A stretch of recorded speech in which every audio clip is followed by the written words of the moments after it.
And the rewrite tonight, in the contest for the Last Word's annual prize for the stupidest staff in Congress, we have an early front runner for 2013, the stunningly stupid staff of Senator Mitch McConnell, who happens to be the leader of the Republicans in the United States Senate.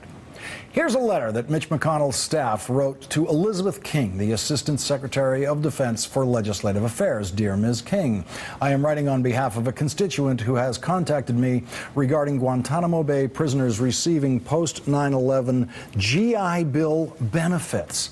I would appreciate your review and response to my constituents' concerns. I have enclosed a copy of my constituents' correspondence for your information. Please direct any inquiries and all relevant information, blah, blah, blah, blah, blah, blah. Sincerely, Mitch McConnell.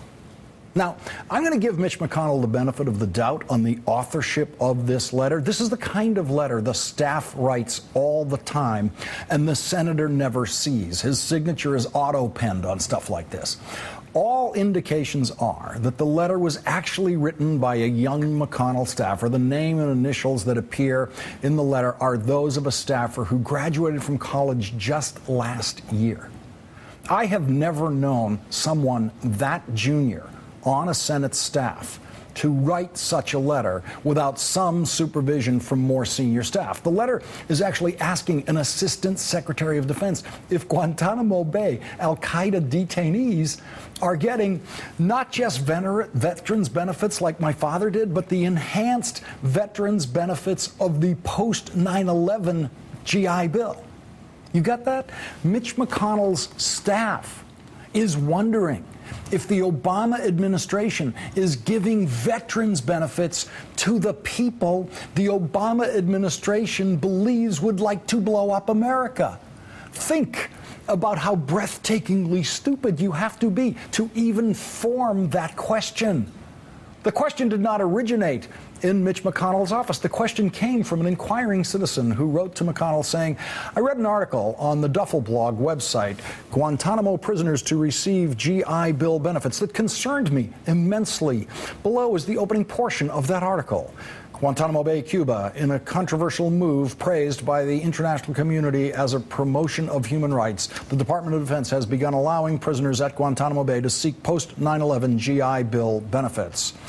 The inquiring citizen notes, I couldn't find any reference to the article searching the DoD website, nor in searching the web in general, except for the article found on Duffel Blog. Now, we have two very bad options in guessing what the McConnell staff did next, and we do have to guess because the McConnell staff refuses to answer our questions. So, either no one on the McConnell staff went to the Duffel Blog website and actually read the article, which would be grotesque congressional staff malpractice, or the McConnell staff did read the article on Duffel Blog and believed it. And that would mean that Senator McConnell employs staff who read this paragraph and believed it.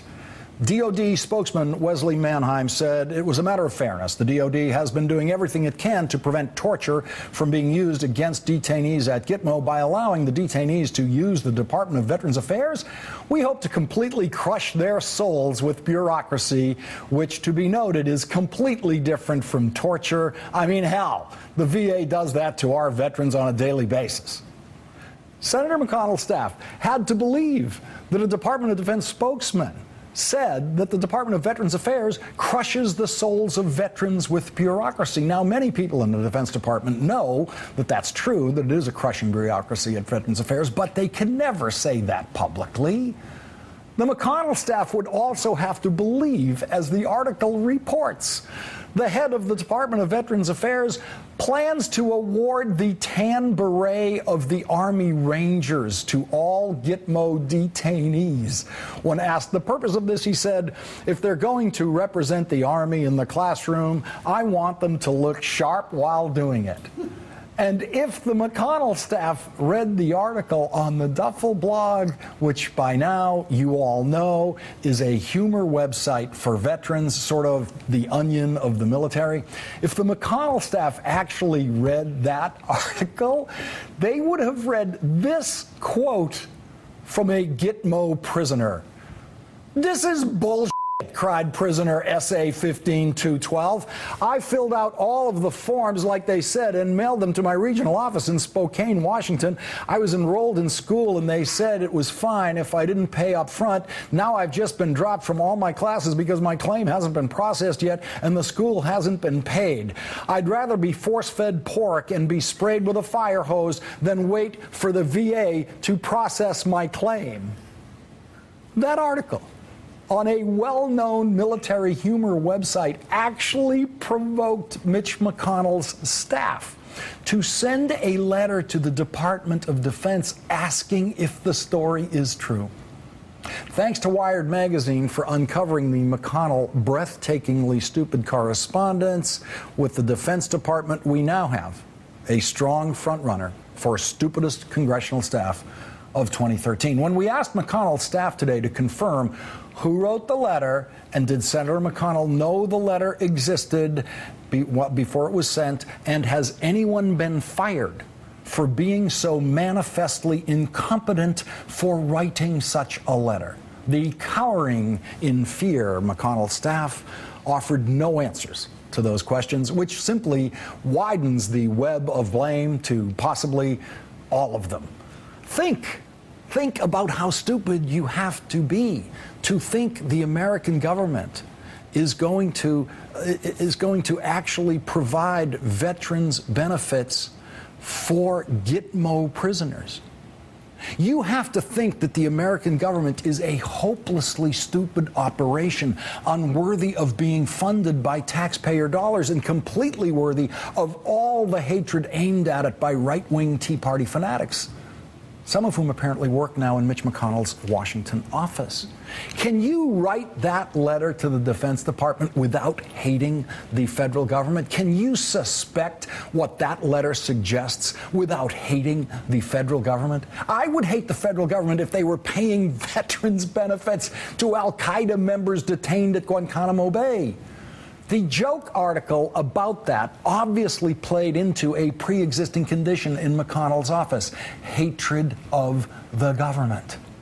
This is the part that isn't funny. The Tea Party hates the government. We know that. Mitch McConnell's survival in office now depends on him demonstrating to the Tea Party how much he hates the federal government. It wasn't always this way. 20 years ago, Mitch McConnell was a conservative but reasonable Republican senator. But times have changed, and so has his staff.